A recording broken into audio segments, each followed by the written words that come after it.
on, he was so out of it he couldn't block anything except with his jaw. Well, see, Sylvester Stallone. With both hands, the first time that he landed really cleanly, Tommy's eyeballs are going to roll back, and he'll be out of there. Yeah, I agree. Well, hell, Sylvester Stallone whipped his ass. Look how old he was. Oh, wait a minute. That's a mythical match. I'm sorry. That's a mythical match. That's right. That wasn't reality. Which, guys, as usual, I'm not dogmatic about it because if somebody tells me, let's see, I'll say this correctly on air. You don't know anything about boxing. You won't find. If you don't think that is how it would turn out, tell me what you think would happen and why. And even I can see that, Tommy could win because he really hit that hard. But when he landed, people were out of there. Most of the time it was his left hook. But every now and then he scored an unbelievable right cross KO too. Yep. The kind that would sweep the opponent halfway across the ring with the legs folded under him and all that. So, as we said previously, it's fun. It doesn't have to play out this way, but I think it is the most likely outcome. That's all we can possibly do is get that. No circumstances does it go the distance. Oh, no. I don't care if it's an 8-round fight. This fight don't go the distance. I mean, they just ain't going to happen. You're talking about two guys. I've heard the term Rock'em Sock'em Robots. I've heard all kind of stuff, in these groups and stuff. And these guys actually were technically better than what people believe. First off, I want to say rest in peace, Tommy Morrison. He's gone. He's no longer with us. Rest in peace, Rocky Marciano as well. Morrison was lost at a fairly young age. And I remember the Ray Mercer fight very well. As I mentioned earlier, I was part of Ray Mercer was stationed here at Fort Gordon in Augusta, Georgia at one time, and come into the gym, and he started boxing when he was in the Army. A lot of people don't know that. and as I said, my next matchup is an MMA fight. Well, guess what, guys? We had the only guy that's a former heavyweight champion to beat inside the octagon, inside a cage. He knocked out a former heavyweight UFC champion in less than 10, in a little under, 15 seconds, I think, something like that. It was under 15 seconds. Ray Mercer knocked out Tim Sylvia. All right. Tim went to do a leg kick and Ray checked it. Went to overhand right. It was over. Fight's over. Knocked him cold, knocked him limp. So, I mean, you can't hold nothing against Tommy Morrison for that. Mercer was merciless. I mean, that's the reason he had the name Merciless Ray Mercer, He had good power. His power was very underestimated. Tommy had bad balance on infighting. That's a good thing he did. He very terrible. Really got him out of that fight because once he got really close and just got tagged, it should have not come close to finishing him. He got confused. Yep. I remember. He was confused against the ropes previously against Razor Ruddock. I remember watching the fight and a nervous Ray. Terrific left hook. He would have been knocked out in that fight too. Yep. I remember watching that fight thinking, well, we've lost this fight. I really do. No way. I mean, Ray loses this fight. And then all of a sudden, I mean, like you was just talking about earlier, like it would probably, like in our opinion, how your opinion, how it would go with Marciano. I agree 100% with that. I really do. I say 100%. I'm not sure about the round, like you call him KO 5. I'm saying it's KO under 7. There's no way it goes to 7 rounds, guys. Not with them two.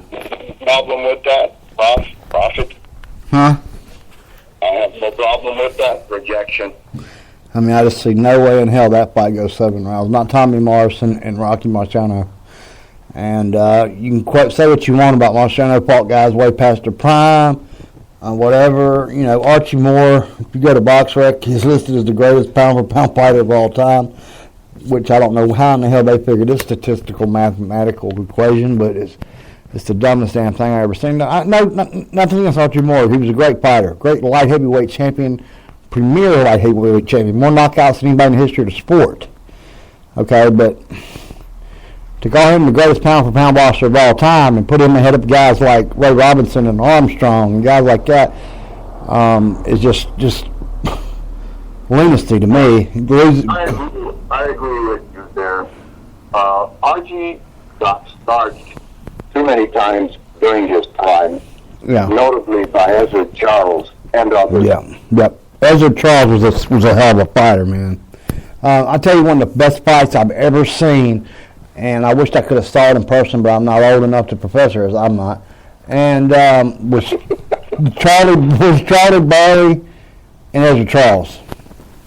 Okay, a lot of people don't know who Charlie Barry is. If y'all listen to my top 15 pound-for-pound fighters of all time episode, I've got him in the top. I think I got him at 6 or 7, somewhere in that general area. I don't have it because this guy he was Floyd Mayweather before Floyd Mayweather ever existed. All right, before his daddy existed. Okay, this guy was good. He was real smooth. He had a slick style, but he had power in both hands too. And that's some of the problems I have against these, Floyd haters. Is Pretty Boy Floyd was a different fighter than Money Mayweather. The Floyd that fought Diego Corrales was the truth. All right, that guy. He was serious. But now, I know for a fact that Floyd had a lot of hand issues, a lot of hand injuries, he broke his hands a lot. Matter of fact, the only actual knockdown that's been scored against him was with Hernandez, and that was because he hurt his hand. He broke his hand during that fight. And now Zeb Judah, that should have been ruled a knockdown. Zeb got robbed. That ain't my opinion. That's a fact. Look at the rules of boxing. All right, and your glove touches the mat, you're down. All right. So your fight of Marciano and Tommy Morrison. I like the fact that you included Morrison here. I think he's a very underrated fighter.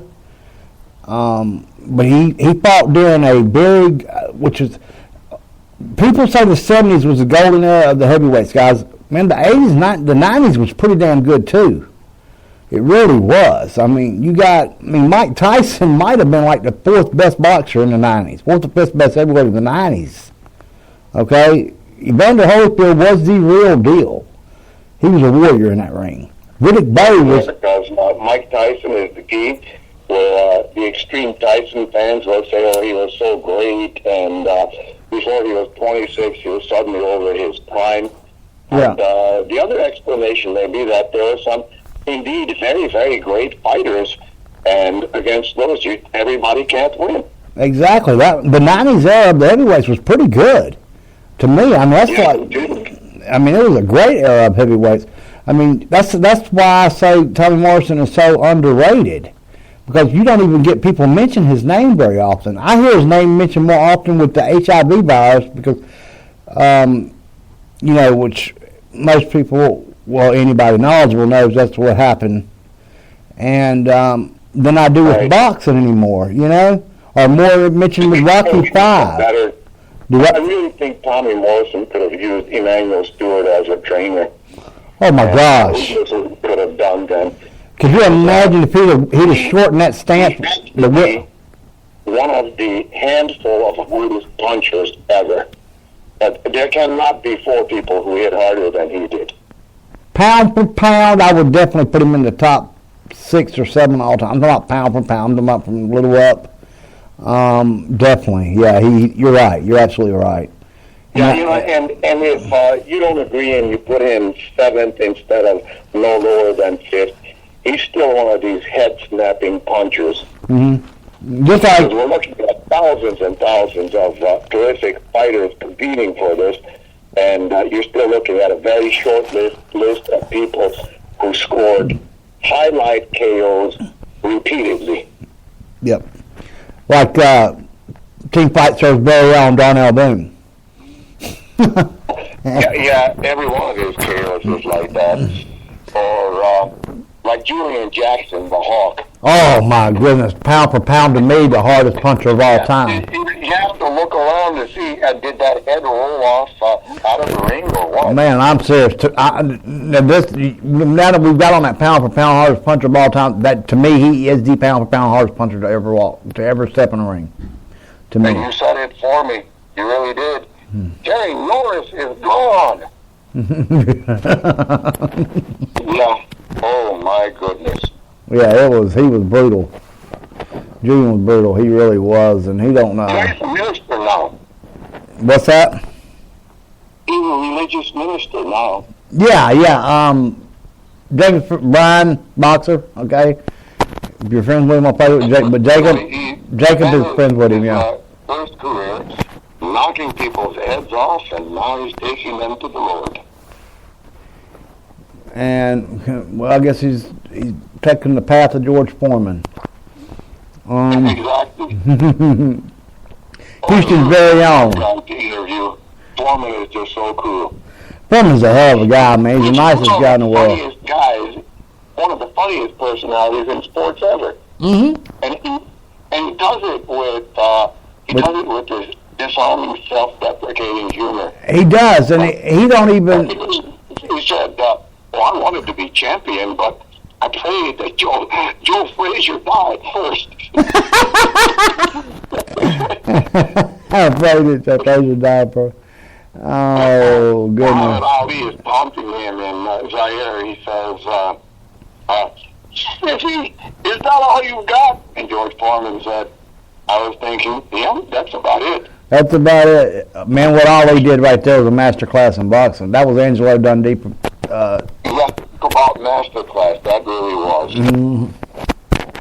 I mean, it really was.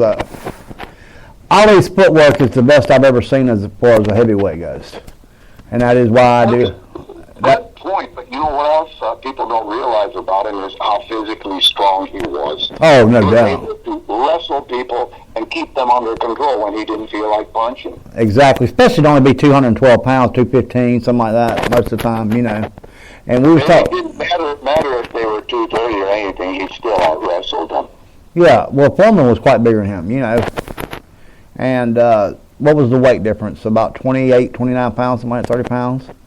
And, but it wasn't, actually, Ali coming as fit for that fight as any fight of his career, if I'm not mistaken.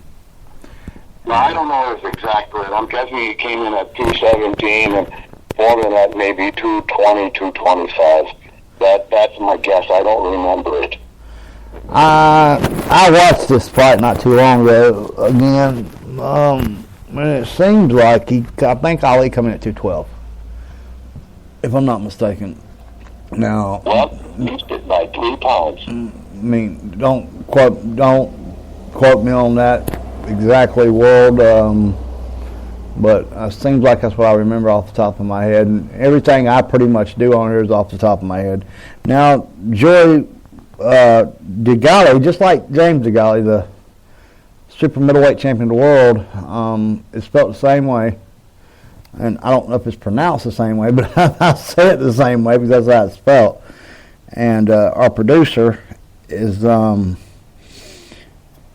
he's pretty good at putting me stats up and stuff on my screen, but, I don't, to be honest with you, half the time I don't even catch them. I go mainly off the top of my head with most of the stuff, and the professor, as far as stats goes, is way more on top of the game than I am. All right? The producer could have come to our rescue because neither one of us knows the exact weight that Ali and George were for that fight. Joy, did you hear that? Help us out, man. It was this cab driver. Yeah, we got a casual cab driver here. He just left his driveway, man. Yeah, that's right. A casual cab driver. Well, you could have fought Chavez. I could have. There's a man that don't get enough credit, boys. I'm telling you, right there. And he's unfortunately, my own internet is messing up right now because I'm trying to recover on the internet what I didn't have from memory. Yeah. And I just cannot get it to work. So I can't verify the weights for the rumble in the jungle.